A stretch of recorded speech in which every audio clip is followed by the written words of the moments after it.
following program is an exclusive Disruption Networks production.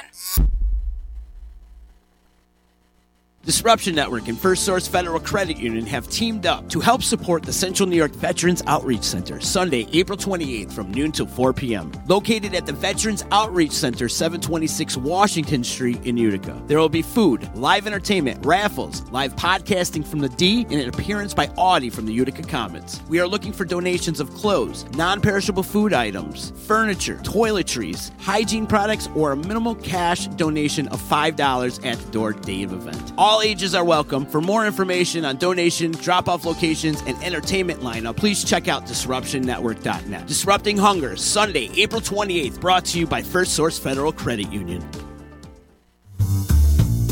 Tax season is here, and First Source wants to help you be prepared. Our friends at Furley, Moran, Freer, and ESA have given us some great tax tips to share. Read the blog at fsource.org for helpful answers to your tax questions and feel better prepared before you file. First Source members can also receive a discount on TurboTax software. Be ready for tax season with help from your friends. File smarter, live smarter with First Source. Membership requirements apply. Federally insured by NCUA. Hey, baseball fans, are you counting down the days to opening day? Well, Disruption Network has you covered. The Baseline, the D's own baseball podcast, is back with Season 2 and all new episodes all season long. Sunday nights, 7:30 p.m. on the D. Get your baseball fix as JP and SPG run down the news and notes around Major League Baseball. Get fantasy tips, player rankings, team previews, interviews, and more. You can catch the Baseline and all of Disruption Network's programming by checking out DisruptionNetwork.net, Apple Podcast, Google Play, YouTube, Facebook, and Stitcher. Keep it inside the Baseline all season long, only on the D. Hey, it's Cassidy, and you're listening to Disruption Network. So you just bought your dream home, and now it's time to move. Let's face it, nobody likes to move. All the packing, unpacking, lifting, upstairs, downstairs, and broking everything, including your back. Let the professionals at EJA Moving Company take all the stress and pain out of your move. Competitively priced moving, relocation services, office moves, and complete packing and unpacking services. They work with everybody to make it simple and easy for you to move and relocate. Call EJA Moving Company at 315-335-0516. When it's time to relocate, have EJA Moving do all the work for you. Hit them up online, ejamoving.com. Hey, Disruption Network. This is Mike Sacco, the general manager at Nye Volkswagen of Rome. If you don't know me by name, it's only because you have not received the best deal. There's only one reason to leave Utica, and that's to come see me in Rome and get the best deal on your next new, pre-owned, or certified VW. Mention that you heard this ad from Disruption Network and receive $250 off your next vehicle purchase. You'll know why our customers say, I love my Nye VW. Come see us at 5865 Rome Taberg Road in Rome, or visit us online at nyvwofrome.com. The Property Sisters of the Mohawk Valley was born when 3 top producing agents with over 25 years of combined experience selling real estate joined forces to take real estate to the next level. We practice with honesty, integrity, and the knowledge to help make the buying and selling process easy and stress-free for all of our clients. We pledge to always make our clients our top priority from start to finish, and even after the house is closed. We will always be a valued resource for information and assistance for our buyers and sellers. Our customers over the years have become not only past clients, but great friends. As we join hands together as the Property Sisters of the Mohawk Valley, we look forward to serving our clients and our community and making a positive difference. You can reach us at 315-601-9630 for all of your real estate needs. The Disruption Network is making moves. For upcoming events, news, interviews, and new daily programming, keep in the loop with us at DisruptionNetwork.net. Like, follow, and subscribe to all our social media. And check out all our podcasts on iTunes, Google Play, Stitcher, and Spotify. Get up on the D, DisruptionNetwork.net. Welcome to EC Radio Podcast. We would like to thank all of our sponsors for joining the Disruption team, and we hope that you will support all of our sponsors. And of course, we appreciate you listening to this program. EC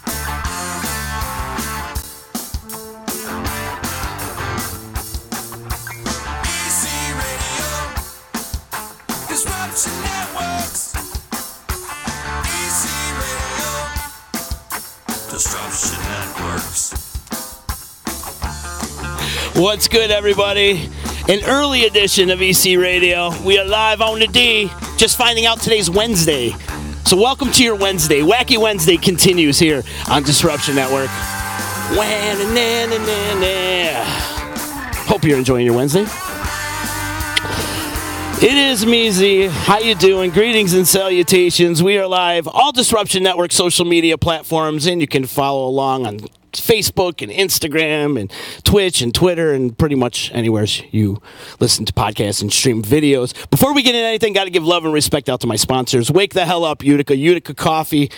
I love them so much. Today I'm drinking hazelnut.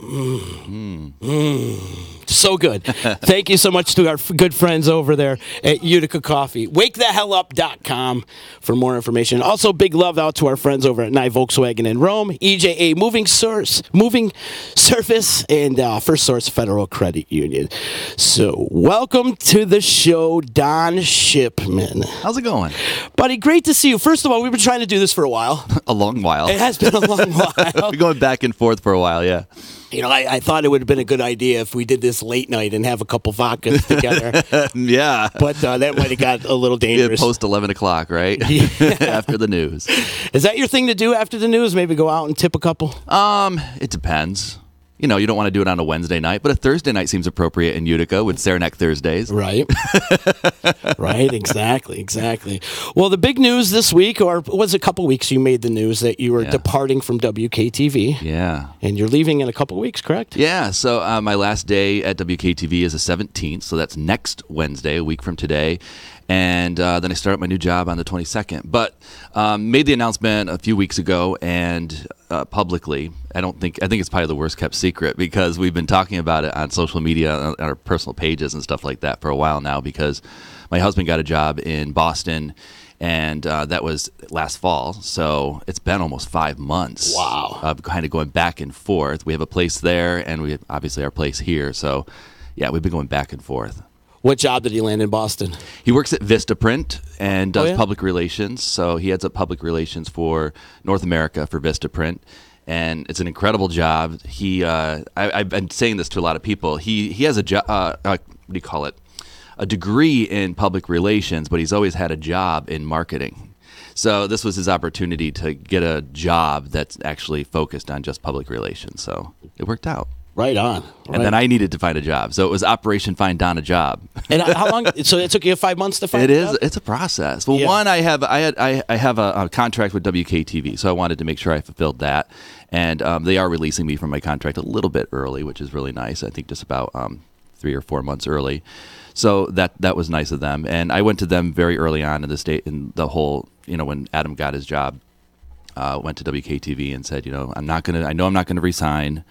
And because of this, this is a life change and all that. So they've been really helpful in working with me and, going to job interviews, on a Wednesday. I can't be here today because I got to go to a job interview.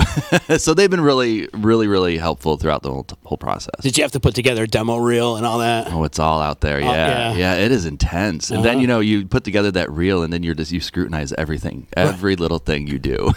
Start over analyzing. You start hating yourself. I suck, right? Gosh, yeah. I'm such an idiot. We had this conversation before we started. You start over analyzing and over editing and stuff like that, and you can really, really get in your head. Yeah, it's a process. So yeah. So what do you do? Pick your favorite clips throughout the years? I mean, you've been doing it for 15 years. Yeah, you're in television news. You're constantly if you're in television news, you have a reel that's always available. You're just every story you do, you keep adding to the mix and reworking it, and every reporter has a reel somewhere. Yeah. It's just like you always have your resume ready. That is your resume in television news. So in radio, same thing. You want to make sure you have some clips of what you do to showcase what you do on a daily basis. So there's, like we call it in the music world, the EPK, the electronic press kit. Yeah, and it's pretty much. It's the same principle. Yeah, and social media is key too now. So having all your information out there ready to go so people can find you. I thought you were going to be a lifer at WKTV. I thought I was too. Yeah, I thought you were going to be like the next Bill Warden. It's a great gig. Mm-hmm. WKTV is an amazing station. It's an institution in this area. It's a legacy station. Mm-hmm. When you people watch WKTV and they love WKTV. I've already got some cards from people old school cards saying goodbye. But yeah, I mean I love it there. I grew up watching WKTV, so it just made sense. And I had this progression at WKTV that was pretty interesting. I started there weekend anchoring, and then became the morning anchor, and then became the evening anchor. It was just everything's making sense, when you're going through it over the course of 15 years. And then, life happens, things change, and Boston happened. Yeah. So, yeah.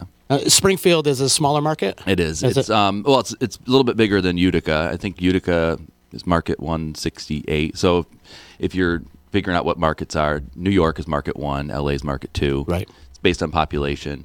Utica's market like 168 now. It kind of changes a little bit. And then Springfield is market 108. So it's a little bit of a jump. Right on. They got different technologies that you're using here at KTV, or is it pretty much the same? It's pretty much the same. What I liked about this station, I really loved about WWLP, Channel 22 in Springfield, is that it's also a legacy station. It's an institution in Springfield in that market. They've been around forever. It's an NBC CW affiliate, which is very similar to WKTV.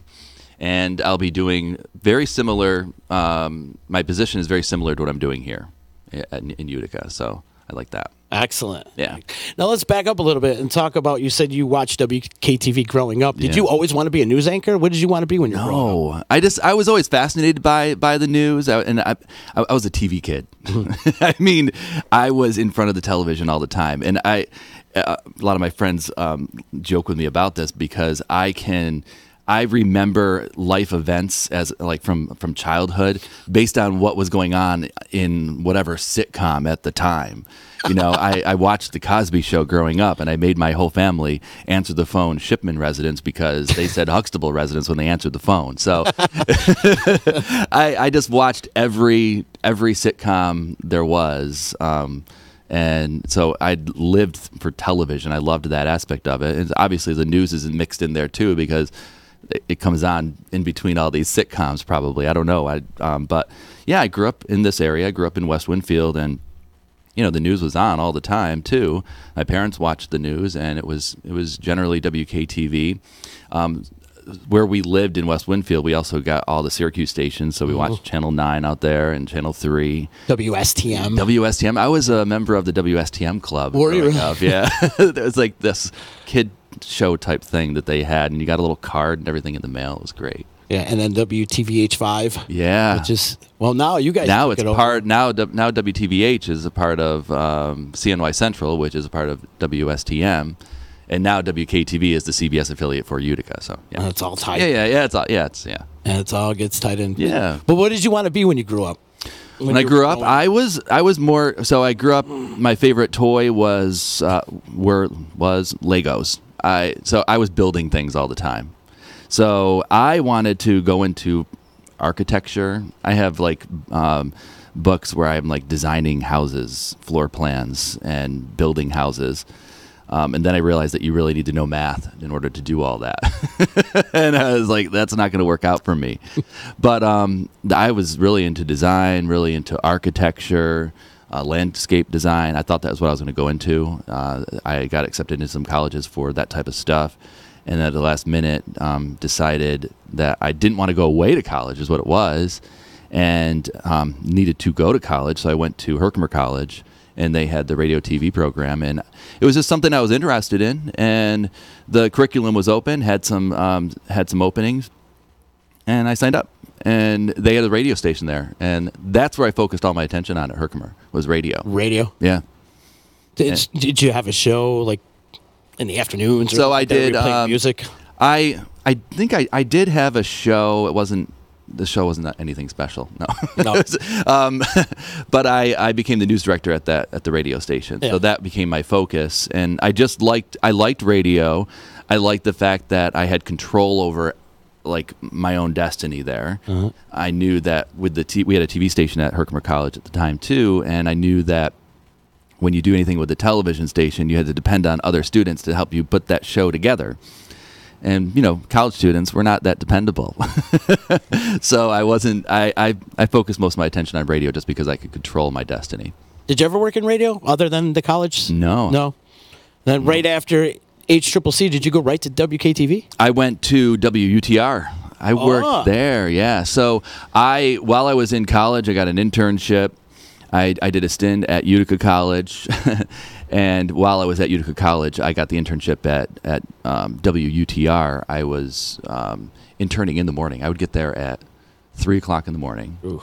And back then, they wanted you had to roll on like national feeds that came down with all the news clips nationally, and you had to roll on that. Like you had to put a tape in a tape deck and hit record. What's a tape? I know, right? What is a tape? Podcast world.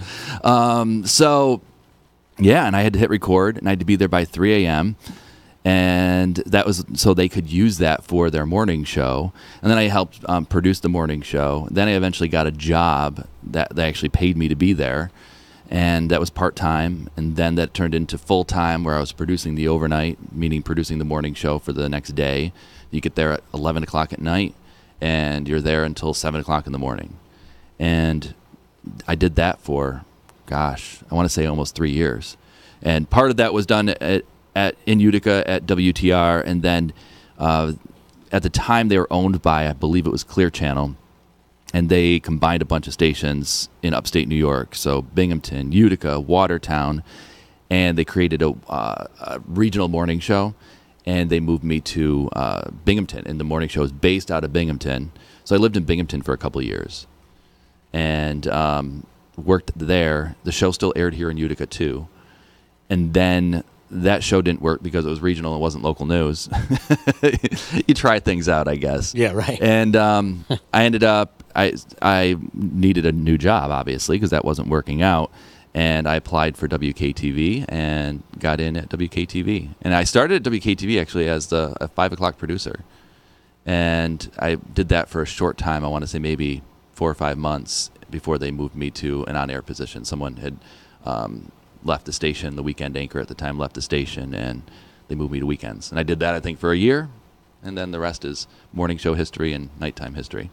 Do they still do the sign-off? Remember back in the day when we were growing up?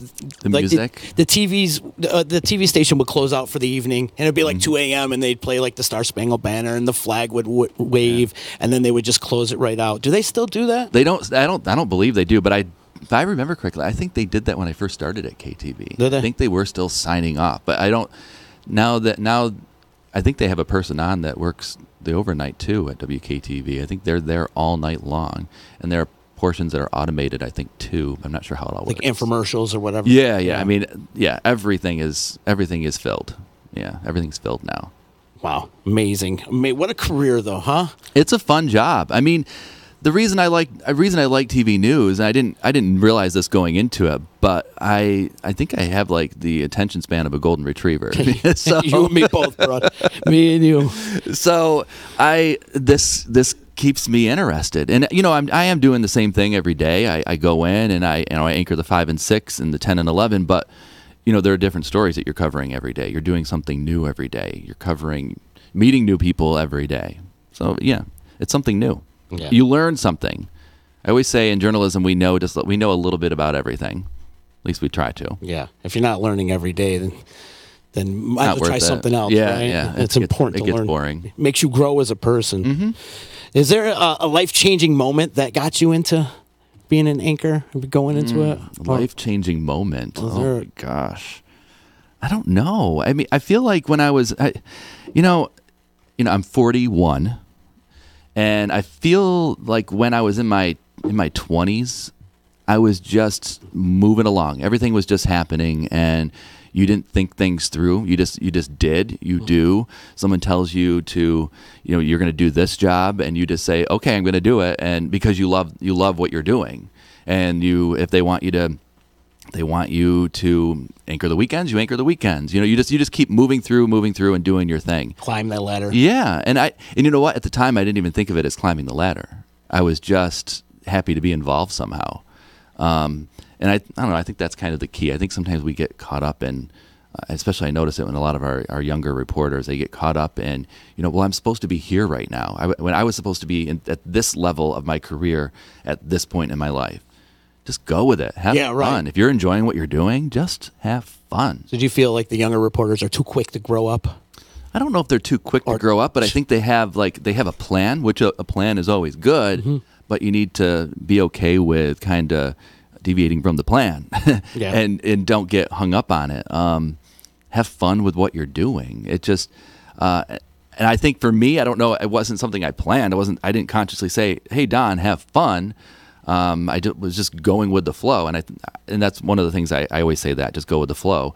But that's the way I kind of live my life, is go with the flow. It can annoy some people too, because it makes you seem that you're not really, maybe you're not being too interested in something, because you're just kind of like, okay, yeah, I'll do that. But I don't know. I like going with the flow with stuff. Do you see a difference between the kids coming up in comparison to like our generation or the older generation in your industry? Yeah, I definitely see a difference. I don't know if it's not a good thing or a bad thing. It's just different. I mean, social media has changed everything. Everything. And it's just, it's interesting watching the different interactions that I see with like a younger generation, like, just interpersonal and stuff like that, that is obviously very different, swiping left and right and all that stuff on your phones, and meeting people that way is so interesting to watch. But I don't know. The work ethic, I think, is the same. It's just different. They have, I think that they have a different idea of how they want to run their lives. They want a career, but they want to have a life as well, and they want to find balance. And an older generation, I don't think they had balance. It was just work, and I'm kind of part of that and part of this younger generation. I'm like, we're stuck right in the middle. You notice that? I think our generation's the greatest generation of all time. I really do, because we are stuck in the middle. We do get the technology, but we also have the old school values as well. Yeah. It's interesting. I mean, we're like in this limbo situation, but yeah, we get the best of both worlds. And when you're before our phones, we had to actually say hello to people in real life. I don't remember that. I always hear a lot of younger people say, well, they friend requested me on Facebook. What do you think about that? And I'm like, they requested you as a friend on Facebook. What do you mean? Yeah, but what do you think? I mean, what does that mean? It means they friend requested you. What's going on? I don't understand. I want to keep in touch. I think it's so hilarious. Yeah, social media has definitely made us disconnected from each other. Isn't that funny? Because even though it's a social thing. Yeah, it's a social thing. It's supposed to connect us, but it's actually disconnecting us in many ways. Yeah, I always have to find a balance with that, and that's another thing. So do you have rules like when it comes to when you use social media? I try to, but I always find myself scrolling, like just sitting there mindless scrolling, especially when I get up in the morning. That's the first thing I do. You grab your phone and you start scrolling. And you're like, oh, look, Casey from high school is sick today. It's like, I really don't care. I know. But you find yourself so involved with the constant scrolling and what everybody else is doing. I have to check myself and remind myself that, no, you got to stop doing this. Because, yeah, you do scroll. I mean, I'll hit a commercial break in the middle of a newscast, pick up my phone and start scrolling, and then I realize, like, what am I doing? I'm at work. I'm not even looking at anything. I'm just scrolling. So true, man. So in 2012, you filled some big shoes. You had to fill in for Bill Warden. Like, the guy was a legend, an icon in this area for sure. And I mean, what were the struggles you had to face filling in for him? Well, the way that WKTV set it up for me was actually really helpful. It was actually the perfect scenario. So the way they kind of set it up is that Steve McMurray was still anchoring the news at that time too. He was doing the 5 and with Kristen, and Kristen would do the 6 with Bill, and then Bill would solo the 10 and 11. And the way they set it up for me was that they had me co-anchor the 5 with Kristen and then do the 10 and 11, and I didn't do the 6. So it really eased me into that position. Bill Warden is a legend, and I just remember the first time I met him. The first time, I don't think he doesn't know this. He wouldn't know this. But the first time I met him was at Herkimer College. I was in one of our radio TV classes, and the Joe Kelly show was taped at Herkimer College at the time. And all the students ran the show basically. So I was a camera operator that day. and he was interviewing Bill Worden. I obviously grew up watching Bill Worden, so I was super excited to meet him. He was perfectly nice. He was awesome. And then I met him, obviously, when I started at WKTV, and he was always great. He was always, a mentor type person, and every night he brought it on the news. You know what I mean? He just would never skip a beat all the way to his retirement, which is, that's incredible. Yeah. And he was always welcoming. He always welcomed new reporters and anchors there. So it was incredible. It was great. He gave you a bunch of advice? I don't know if he gave me advice. I know that I watched him and tried to mimic some of the things that he would do. One of the things, I bring this up to a lot of younger reporters, is that, when you're younger, you're trying to, I don't know if you're trying to play reporter or try to play anchor, and maybe you're trying to find yourself, really. You're trying to find yourself, I think is what it is. And so you have a serious story, so you try to use a serious voice and a serious face, and when on television it comes across like you're angry, but it's just a serious story, or maybe it's just a sad story. So, Bill had this way of telling me the worst news, but at the same time being inviting and warm. Like, how do you do that? And I would try to emulate that all the time. With I don't know what it is that he would do, but he would be telling us something horrible happening in our local community, but he was comforting at the same time. Like, how do you do that? That's incredible.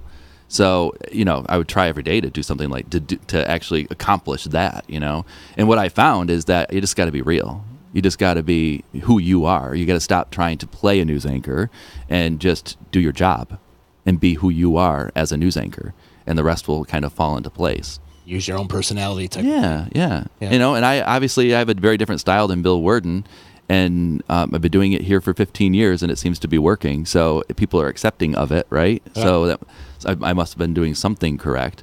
So I think that's good advice for anyone. If you just kind of, you got to find yourself. I know that when you're younger and you first start in the business, you're still trying to figure out who you are as a person.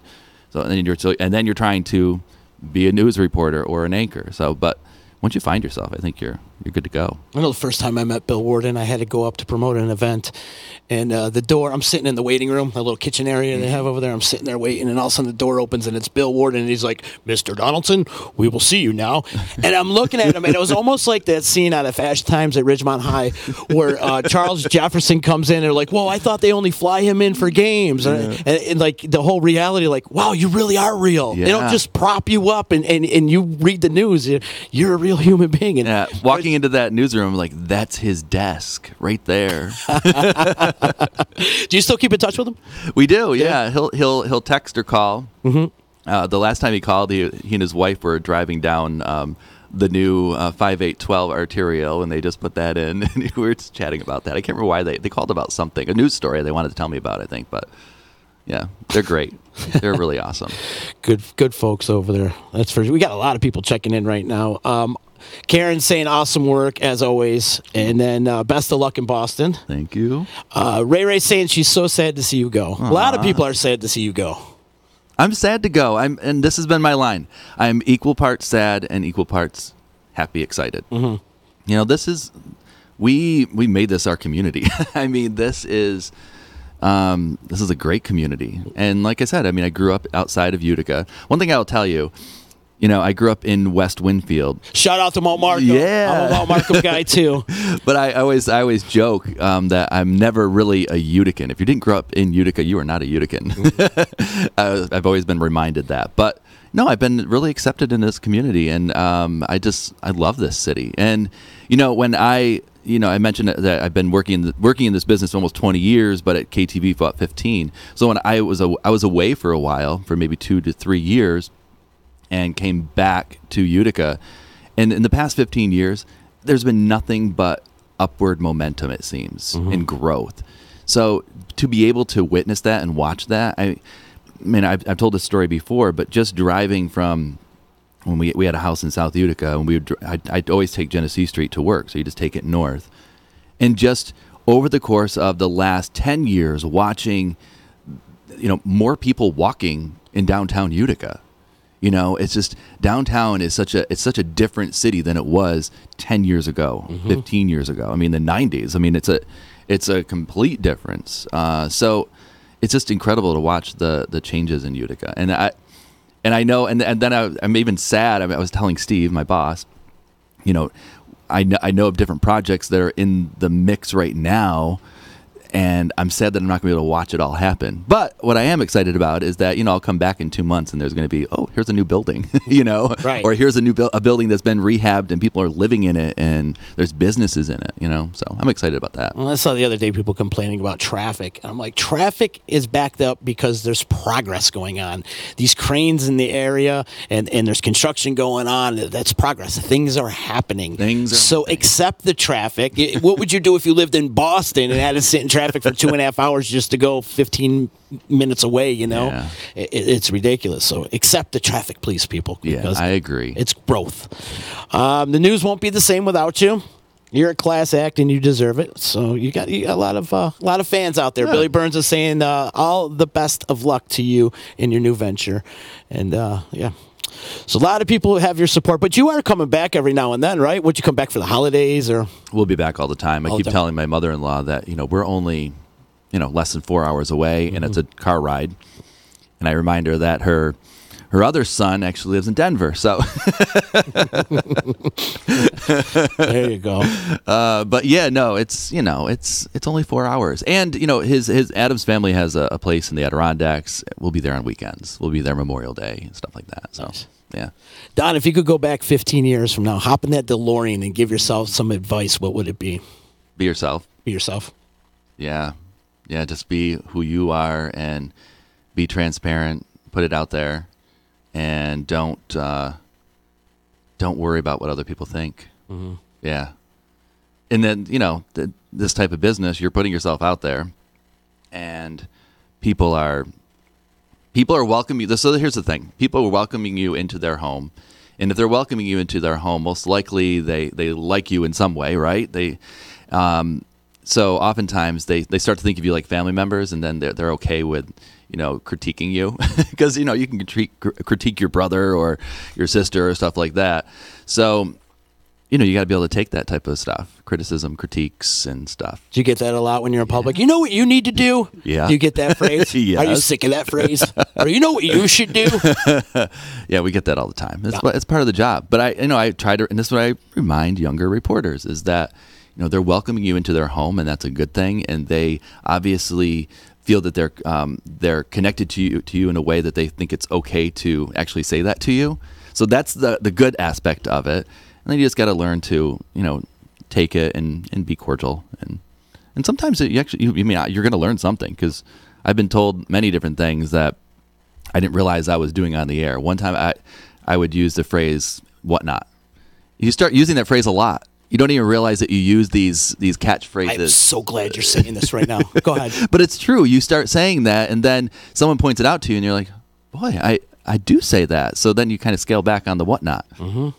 So I scaled back on the whatnot. So how do you maintain your crutch words? Because the biggest crutch word going on, I think, of all of society is, you know, because everybody's so quick to point out their statement, you know what I'm saying? You know what I mean? Like, that is such a huge statement. It's a crutch word that everybody uses, and it's something I'm trying to drop from my vocabulary as well. How do you maintain your crutch words?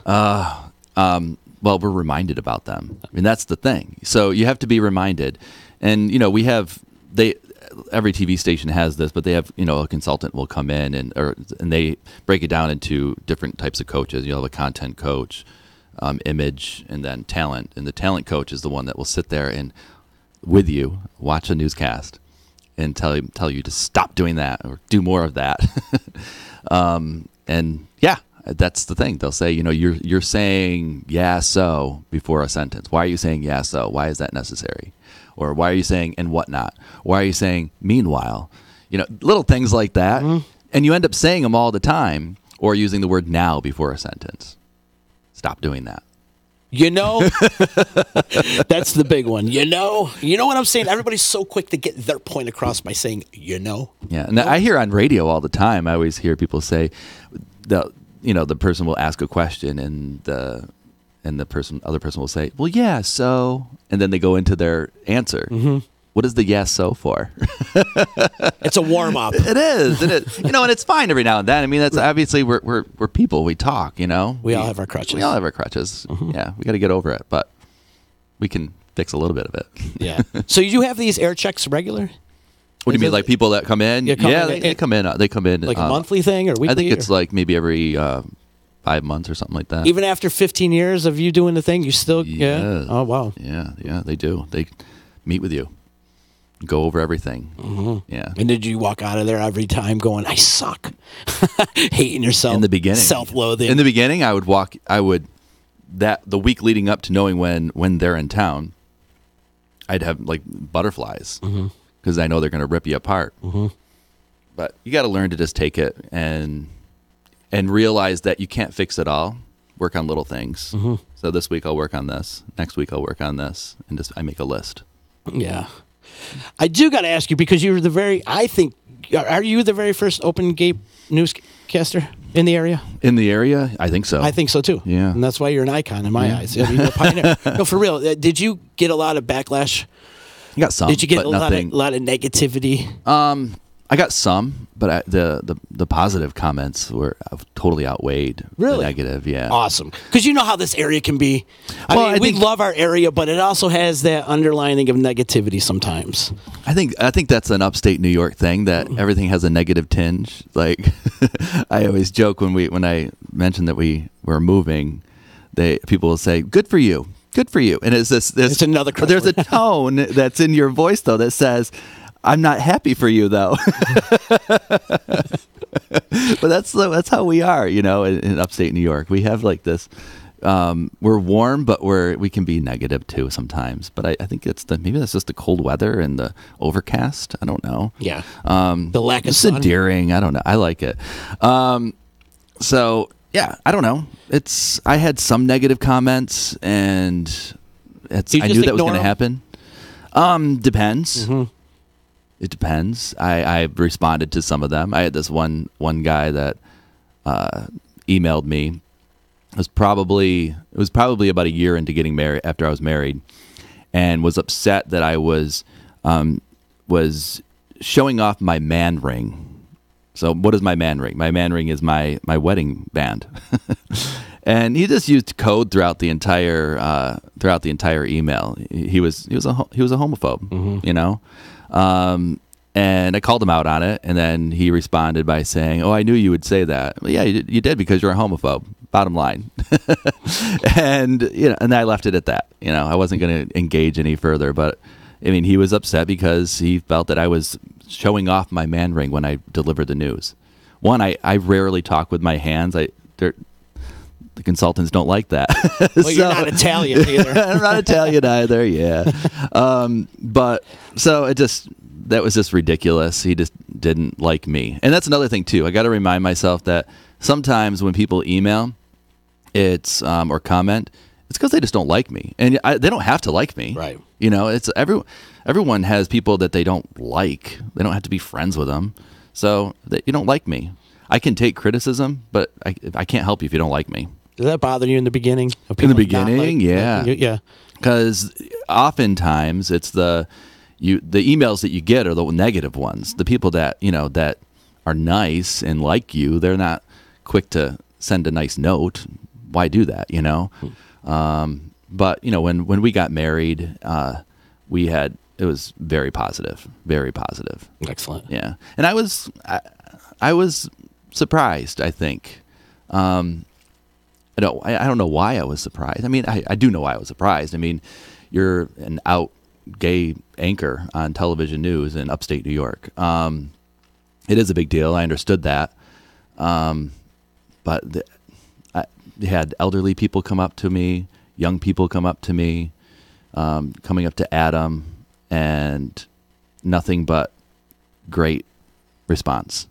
And I actually had this one guy come up to me as I'm not going to say his name, but we were friends on Facebook, and we're friends through different organizations here. And he had come up to me now that I'm moving, And he said, I have to tell you something. I want to let you know, and I'm paraphrasing what he's saying here, but he goes, when I first met you and Adam, I didn't agree with who you were. And he goes, I'm a conservative guy. And I said, yeah, I know that, I see your Facebook and it's all right. We all have different political beliefs. That's fine. And he goes, but no, really, he goes, I'm a conservative guy and I didn't like who you were. He goes, but once I got to know you and see how you and Adam interact and how loving you two are with each other, it changed me. And he told me that, and I was like, I wanted to tear right up, It's just like, he goes, I don't feel that way anymore, and I don't like the person I was before I met you. Wow. I'm like, okay, so that's pretty incredible. That's heavy. It is. Uh-huh. And I'm so glad that he told me that, because something like that makes up for all the little negative comments you get, So that was a big moment. I've never had anyone say that to me like that. It was really awesome. So the years gone on, your skin has gotten more thick, huh? I think so. Yeah. Yeah. But this area has been really welcoming. Great. Yeah. Great. And you're an influence on so many. You really are. You're a positive influence, and people like coming out or whatever, and you're a trailblazer. I hope that, and I've had some young people come up to me that obviously they know that I'm gay. I'm the gay guy on TV. Do you get people come up to you? Yeah. Aren't you that guy? Gay guy? You get that? It's so true. In the grocery store, trying to hang out at Shenatry's, and you get pointed out. But that's fine. But no, it's like if you can save one kid, and they can see someone that they connect with, and they say, "Oh, I'm the same as that person." That's pretty important, I think. Yeah. Me growing up, I didn't have a lot of people that I saw on television that I connected with. So. Growing up in Winfield, though, it must have been a little tough, though, right? Small town. Yeah, small town. Everybody knows everybody. Everybody knows everybody. And they're all in your shit. Like, everybody knows everybody. And it's a thing. I mean, I'm from Bridgewater, so yeah. I know how that goes. The same town. Why are you laughing at me? What are people saying on there? Okay. But it must have been a little tough, though, growing up in that small little town. West Winfield was tough. Mount Markham was tough. Mm-hmm. It's a great school. Absolutely. But it's a small town, and small farm town, and I am not a farmer. Me too. That makes two of us. Huh? I always tell stories when just growing up and because we had a small little, I don't know, what do you call the farms where you have like 2 little horses and a hobby farm, not like a dairy farm, but like a hobby farm. My father loves horses and stuff like that, and still has horses. But I wanted nothing to do with that. He's like, let's go ride the horse. I'm like, no, I want to ride the 4-wheeler, because I'd be on the horse and I'd pull the reins to turn right, and he wouldn't turn right away. And my father was like, you gotta wait, he's gonna turn. Like, you're not on a 4-wheeler. So it was just not me whatsoever. But I enjoy visiting. Yeah, for sure. It's beautiful country up there, man. Don, a couple questions, and I really appreciate you taking time on your busy day to come hang out with us. I know you've been on a little media tour. I've been joking, saying I'm Kathy Lee. You're Kathy? Well, I heard your interview on Keeler. I listen to Keeler all the time. Keeler's a mentor to me, of course. Oh, my God. Do you do the other circuits, too? Are you going on like K-Rock or any of the others? I'm supposed to UTR? Imagine that. Not UTR. No, I have Gary Spears. I'm going to... I still have to connect with him on that, but he reached out to me, so I'm going to be doing that soon. And then I'm going to be doing WUTQ. Talk of the Town? Yeah, Talk of the Town next week. So you're doing on... Doing it all. Oh, and then doing some newspaper interview, too. We're doing that on... Me and Adam together, we're doing that on Saturday. Wow. So that'll be fun. You're busy. Yeah. You're busy. It is my Kathy Lee tour. What do you think you'd be doing if you weren't a news anchor? I would... Oh, gosh. That's the problem. Even, in this process, you put together your resume tape and stuff, but you got to have a plan B. You're like, Right. what if this doesn't work out? I'm going into larger markets here. I'm looking at Springfield, Providence, Manchester, Boston. Obviously Boston's a massive market. It's market 9. So, you're thinking, okay, if I don't make it there, what am I going to do? I'd probably be a barista. I love coffee. So I don't know if I'd be good at it. Have you ever done it before? Well, so Utica Coffee let me make one once. Okay. And I did okay. Once? Just one drink, or? It was just one. But I have my own little espresso machine at home, and I make my own. And I've chatted, Heather at Utica Coffee. I explained the way I make mine at home because, not to get into all the details of an espresso machine for home, but the home ones are the steamer. They're never as good as the commercial ones. Right. You can't get a nice hot steamed milk. So I have a way of kind of making a mocha Americano, and it worked out really well. And they were impressed by that. So I think I could. You think you got it? I could. You got what it takes to be a barista? And then you know what I'm doing too? There's this coffee shop that's in the little town that we live in out in the Boston area. And it's a local one, but I want to find a way to get them Utica coffee so they can make my Utica coffee. So I'm gonna make friends with them, and then I'm gonna pitch them Utica coffee beans. There you go. So you're gonna be promoting Utica while you're out there. Yeah, why not? Gosh. Yeah. So let's say you're out hanging out in Boston and you meet somebody that's moving to Utica. Where's the first place you're sending them to? Someplace to eat. Someplace to eat. Someplace to eat. Taylor and the Cook is one of my favorites. Yeah. I like Ocean Blue. Taylor and the Cook is our go-to. I could anything Tim makes. So when I go to a restaurant, and I like all different kinds of foods, but when I go to a different restaurant, I know that this restaurant makes great Riggies. I always order the Riggies at that restaurant, or I always get the cheeseburger, or I always get whatever dish.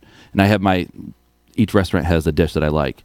When I go to Taylor and the Cook, I'll eat anything he makes. And I'll taste test, try everything on that menu. Things I never thought I would try.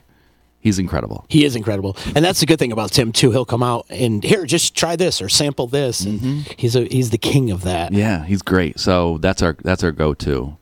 How about what food are you bringing back to Boston when you're visiting? Well, you guys were mentioning chicken wings, wings. I haven't found wings out there that I like. No. So I would they're all breaded.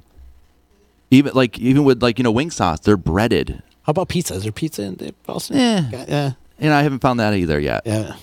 So a lot of great brunch places we've been to, and I love that. But that's kind of a fad right now. Everyone's doing brunch.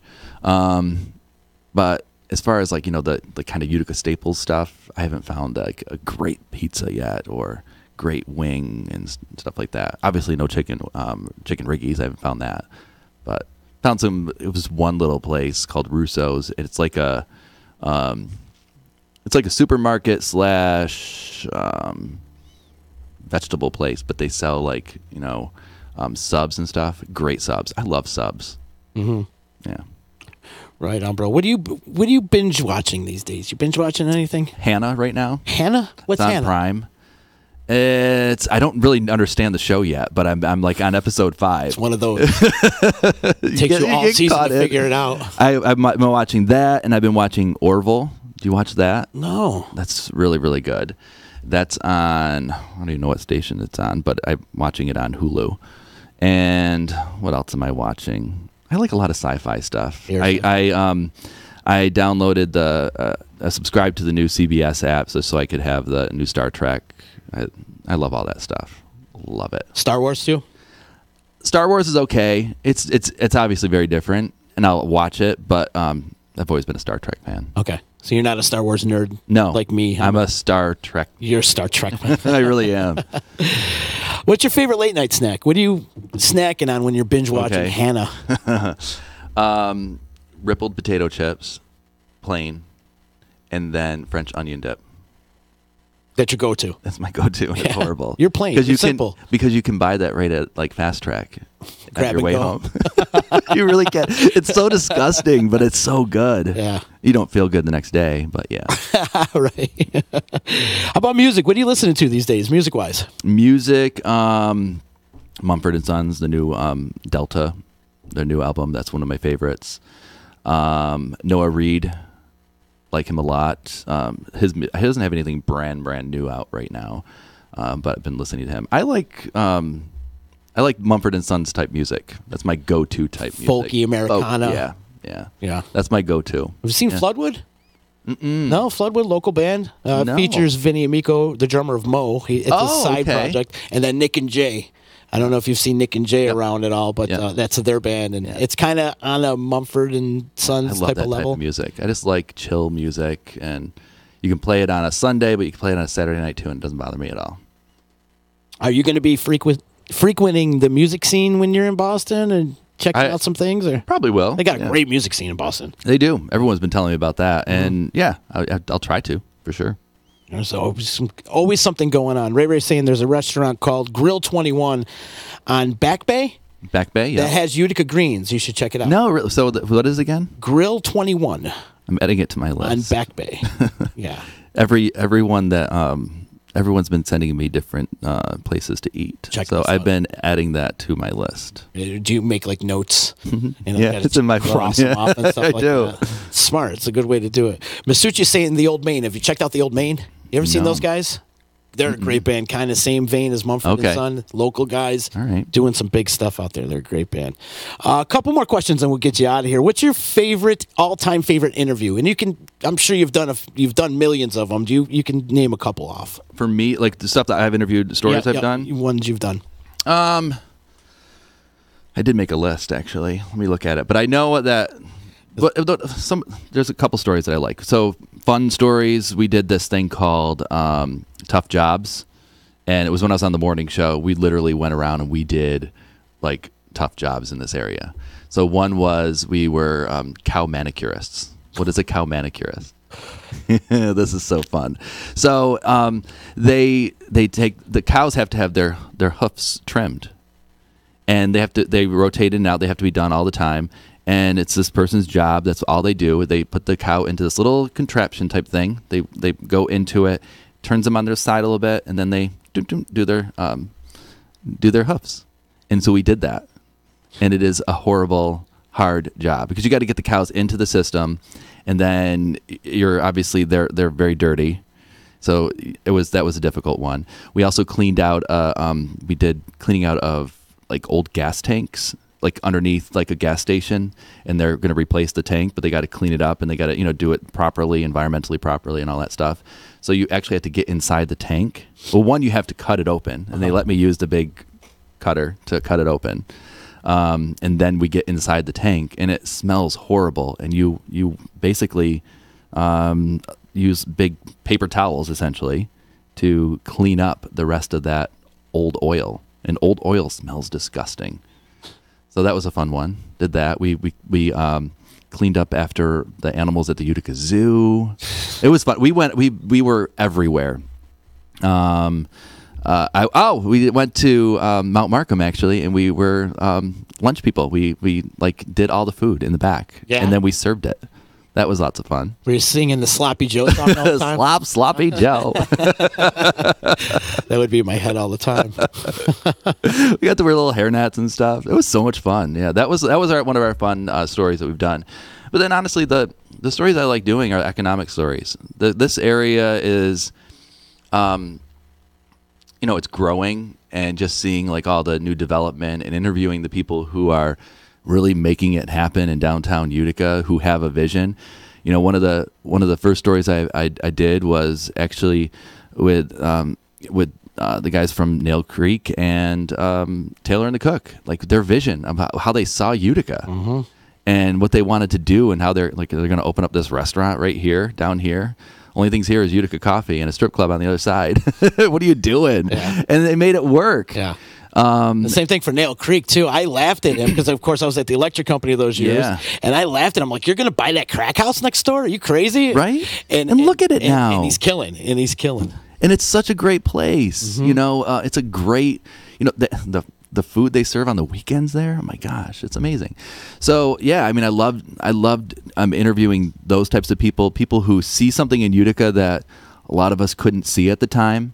Or the Pezzolinellas is another good example of it, with the Landmark building in Ocean Blue. Walking through that when it was gutted, doing a story there, and it inspired me so much is that I literally went home and said to Adam, I think we need to live downtown.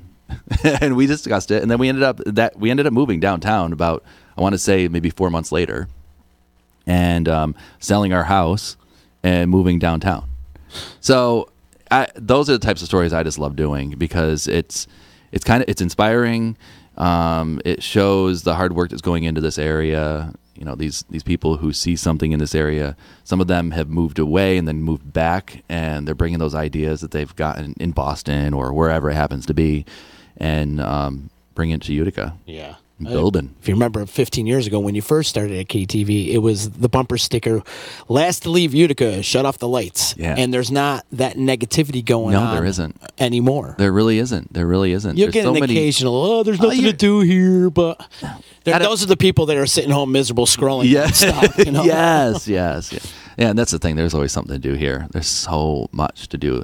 How many festivals can we have? We have so many things going on. So true. It's true. And a festival within a 45-mile radius, too. Yeah. Like every weekend, there's something, especially in the summertime. You got so much competitive stuff going on, shows and concerts and festivals and just a lot going on. It's interesting, too, because I know just working with a lot of the organizations that put on different fundraisers or whatever they're doing, they all do try to coordinate. And I want to say maybe 5 years ago, they were really great at coordinating.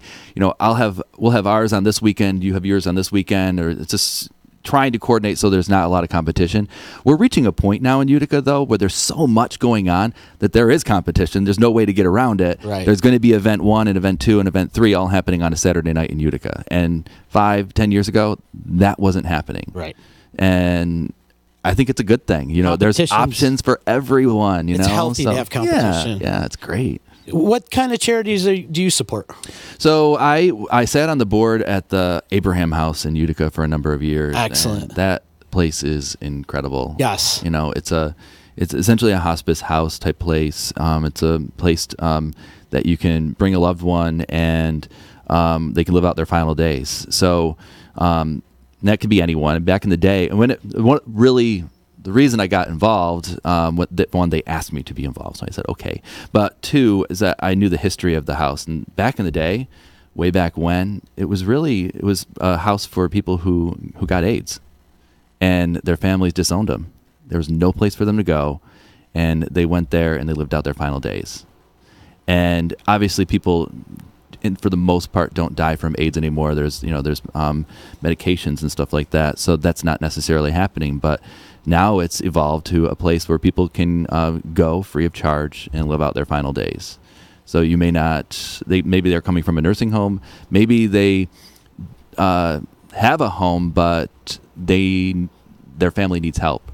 So they go there and there's a staff, there are volunteers. It's a house. Mm-hmm. That's the best part. It is a house, 2 bedrooms, and the beautiful kitchen. The whole kitchen was donated. Someone came in and just redid the whole kitchen.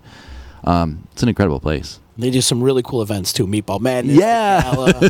Yeah. Gina Cha-Cha is the executive director. She's been a great addition to the house. And she has a vision for what she wants to do, the expansion into Rome and the Rome home. Mm-hmm. And they're in the midst of remodeling that. And that's that massive house. And they have the thrift store too, right next door. The thrift store. Yeah. I mean, and that's interesting too, because that was they call it the annex of the house. This little area of the house that they've rented out over the years. We've kept trying to find things to do with it and just make a little bit of money. Finally, we said, let's stop renting it out. Let's just use it for ourselves. She came up with the idea of a thrift store, and that thing is raking in money for this organization, where they don't get money from the state. They don't get money from the federal government. They, all the money raised is raised by way of fundraisers like the thrift shop, like Meatball Madness, all these different events. So they're making things happen there. Yeah, they're killing it. I was lucky enough to be a judge this year for Meatball Madness. Did you really? Oh my God, it was so much fun. So did you had to eat the meatballs, right? Did you, so the first time I did it, I showed up early and I just was walking around and I'm just eating. You sampled, did you? And I didn't, this was I can't even remember how long ago. This was a long time ago. Uh-huh. And then they're like, okay, now we got to do the contest. And they sat me down, and I started getting nauseous. I'm like, I'm full. I can't. I started getting white. I'm like, I was like, I don't know if I can make it through this. So yeah, don't eat beforehand. Don't. The other trick I learned too is just I'm shoveling balls down my mouth. I was just eating them as much as possible. Take a little bite. You take a little bite. Yeah. I didn't learned know that quick. I didn't know that. It was like the first time ever in my life I didn't eat dinner because I was so full for meatballs in that afternoon. You watch the contest too, the meatball eating contest? Oh, yeah. How do they do that? I can't even comprehend that. Yeah. There's some great meatballs. Everyone has a talent. A couple more questions and we'll get you out of here. What's the biggest celebrity you've ever met? Bill Worden? Probably. When I first started, I interviewed Vanilla Ice. Did you really? I was at UTR. And word to your mother. He was here on a tour. It was after like Ice Ice Baby and all that, and I think he was switching over to, was it like alternative he was doing after that? He played in a rock band for a minute there. So he was at Last Unicorn. Remember that record place? I miss that place so much. They had a shop in Washington Mills in the plaza there. So he was signing and went there to interview him to do a quick story. But then we were on the morning show we had was called Daybreak. And I think I forgot what the catchphrase was, but we had him say, good morning, Daybreak, and hope you're watching or something like that. So we did a little thing. We aired that in the morning show. So Vanilla Ice, that was really fun. Trying to think who else who I've interviewed or who I've chatted with. Yeah, either one. I mean, honestly, this is not getting political at all, but it was really incredible to cover President Trump coming to. This was when he first came to Rome, in it was like in one of the hangars there, and had a rally, and that was really incredible to see. All the people that were there, to see like the media, the way it's set up, and just to cover a future president, like that's incredible. Mm-hmm. And then when he came here, yeah. So, yeah, I mean, to have a sitting president visit your city, it's a pretty big deal. The Don Shipman is a tremendous individual. If there was a TV show out there you can guest star on it, what would it be? Oh, boy. It'd have to be a soap opera. Soap opera? Yeah, just because I love the way that they act. I don't know what it is, but I'd be Days of Our Lives, and I don't know what I would be. I'd have to be someone's love interest, and it would have to be obviously just you said guest star, so I'd have to wreck someone's life or something, right? The home wrecker. I don't know. It'd be fun. And I just love the way that the dramatic acting and how they always, turn away from the person they're talking to, and it's just fun. I don't know why. What's the last movie that made you cry? Ooh, what movie did? The problem is I can't remember all the movies, only because we stream them now. And do you ever notice that you don't remember what you watched because we're streaming them? I agree. The binge watching, it's unhealthy. I don't know what movie I cried almost every movie I watch. If there's anything emotional in a movie, I cry. Do you watch This Is Us? I'm like 5 episodes behind, but that's another one. I mean, so my brother's a therapist, and I asked him, I'm like, do you watch this? He's like, no, I don't watch that. He goes, I'm involved in everyone's emotions all day long. I can't come home and watch that show. And I can understand, because it's emotionally draining for me, and I'm not involved that way. So that show, you can cry at every episode. Every episode. I cry at Orville, and that's like a sci-fi show. So, yeah. What's the strangest thing in your refrigerator? Oh, the strangest thing in my refrigerator. I don't know. I can tell you the strangest thing I make on a daily, like a weekly basis at least. I love egg noodles, like just regular old school egg noodles, and then I will put sour cream on the egg noodles with butter and Parmesan cheese. That's strange. And I will just eat them like that. You're simple. Huh? I really am. That's your go-to, like you're sitting around if I need something quick, that's what I'll do. And if I want to get really crazy, I'll cook up some sausage or something like that, or chicken to put with it. But That is my go-to. It's horrible. Adam can't. He's disgusted by it. Yeah. Who cooks between you two? Adam's the cook. He's the cook. I will cook, but it's like I'm following a recipe for the most part, unless I'm making my egg noodles. Okay. Excellent. Well, Don, thanks so much for taking time out of your busy day to come and hang, man. I'm glad we can finally get this done and shoot the shit. Maybe next time we can do it late night and then tip a couple beers and then really dig deep into your psyche. Slurring the words. Yeah. No. Slur my words when I'm sober. So I had Joe Kelly on before too, and he was telling me, he's like, we always trip over our words. It's just kind of natural. You just got to go with it and forget about it. And I'm like, you know what, Joe? That's great advice. You got to move on. Yes. That's what I say. If you get stuck on what you just messed up, then you're going to keep messing up. Yes. And before we get out of here, what's the best advice somebody ever gave you? Oh, the best advice anyone ever gave me. Let it go. I feel like singing Frozen right now. And I actually have that on my desk. I have the words "let it go," and that's because I would get so hung up on things being right, being correct, or maybe even wanting things my way. I need to let it go. If something isn't, I can put my 2 cents in, and if they don't want to take the advice, if they want to go in a different direction, do whatever they're doing, I can't change that. I got to let it go. Boom. Like it. I like it. I'm going to take that one too. That's great, solid advice. I could see you down the road, maybe being a spokesman for like Carbone or something. Be like the next Alex Carbone, kind of like Woody Woodard used to do. They come back every now and then, check out our new Passat. The money's there. Maybe I'll do it. Show me the money. You could be a great pitch man. There you go. You can be great. That's something you can retire to when you're done. I would do that. I would do that. It's all said and done. You come back to Utica and pitch cars.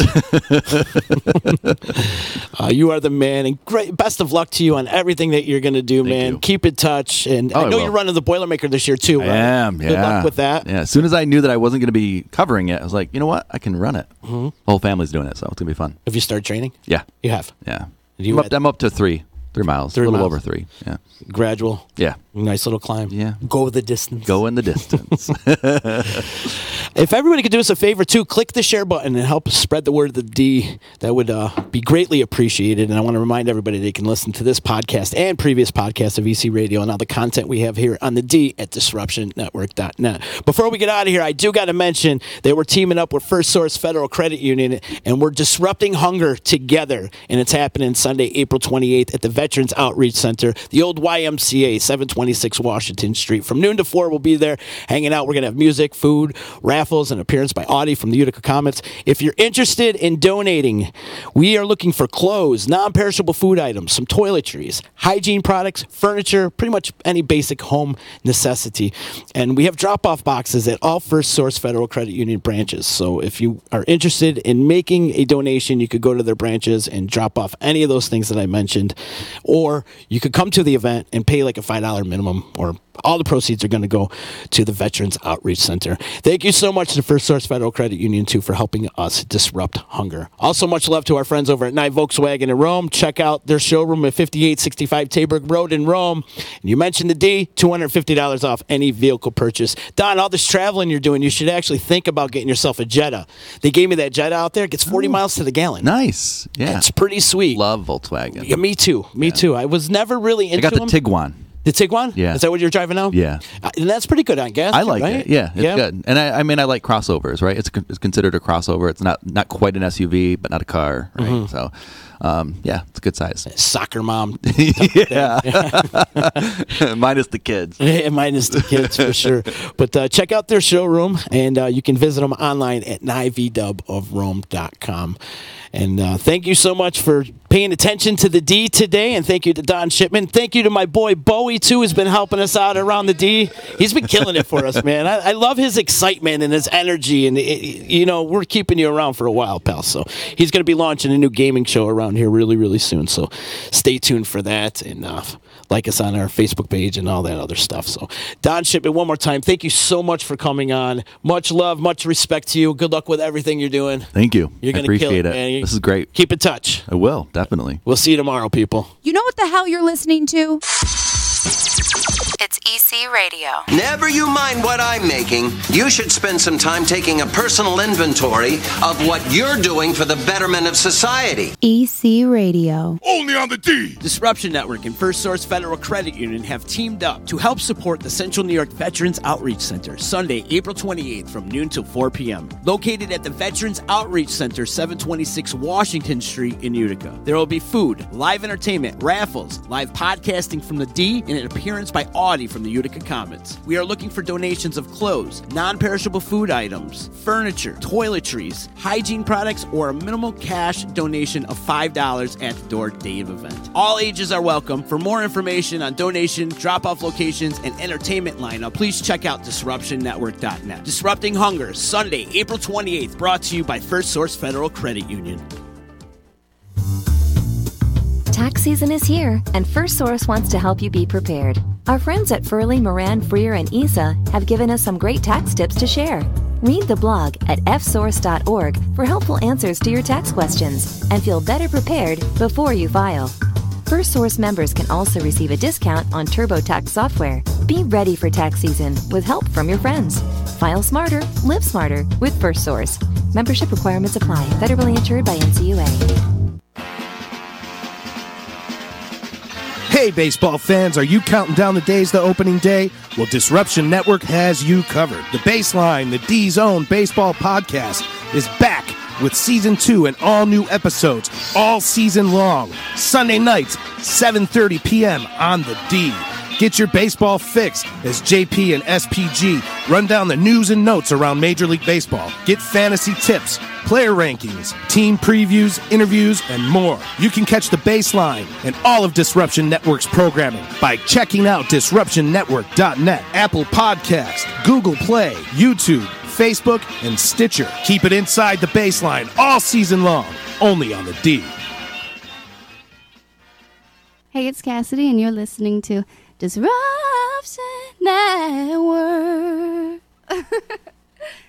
So you just bought your dream home, and now it's time to move. Let's face it, nobody likes to move. All the packing, unpacking, lifting, upstairs, downstairs, and broking everything, including your back. Let the professionals at EJA Moving Company take all the stress and pain out of your move. Competitively priced moving, relocation services, office moves, and complete packing and unpacking services. They work with everybody to make it simple and easy for you to move and relocate. Call EJA Moving Company at 315-335-0516. When it's time to relocate, have EJA Moving do all the work for you. Hit them up online, ejamoving.com. Hey, Disruption Network. This is Mike Sacco, the general manager at Nye Volkswagen of Rome. If you don't know me by name, it's only because you have not received the best deal. There's only one reason to leave Utica, and that's to come see me in Rome and get the best deal on your next new, pre-owned, or certified VW. Mention that you heard this ad from Disruption Network and receive $250 off your next vehicle purchase. You'll know why our customers say, I love my Nye VW. Come see us at 5865 Rome Taberg Road in Rome, or visit us online at nyvwofrome.com. The Property Sisters of the Mohawk Valley was born when 3 top producing agents with over 25 years of combined experience selling real estate joined forces to take real estate to the next level. We practice with honesty, integrity, and the knowledge to help make the buying and selling process easy and stress-free for all of our clients. We pledge to always make our clients our top priority from start to finish, and even after the house is closed. We will always be a valued resource for information and assistance for our buyers and sellers. Our customers over the years have become not only past clients, but great friends. As we join hands together as the Property Sisters of the Mohawk Valley, we look forward to serving our clients and our community and making a positive difference. You can reach us at 315-601-9630 for all of your real estate needs. The Disruption Network is making moves. For upcoming events, news, interviews, and new daily programming, keep in the loop with us at DisruptionNetwork.net. Like, follow, and subscribe to all our social media. And check out all our podcasts on iTunes, Google Play, Stitcher, and Spotify. Get up on the D, DisruptionNetwork.net.